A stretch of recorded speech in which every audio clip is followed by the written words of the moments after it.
Asumena chini, papayini. Asarayin tutti faciki ritmo bafuti. Te ye nadala, chimba mahalalo. Asumena chin fare si shawa kiti. Asumena chini, papayini. Asarayin tutti faciki ritmo bafuti. Te ye nadala, chimba mahalalo. Wajumena chin fare si shawa kiti.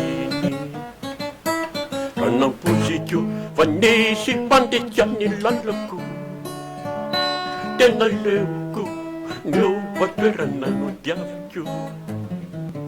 Ramba chinjuku, vanisi fitanya waluaku. Tenahaleku, lalakafanu ni shuraku. Vanisi panditjani lalaku. Tenaleku, nyo patverana no diavyo. Ramba chinjuku, vanisi fitanya waluaku.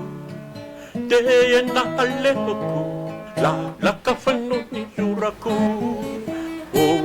Asumena chini, papayini. Asarayin tutti faciki ritmo bafuti. Te nadala, chimba mahalalo. Asumena chin fare si shawa kiti.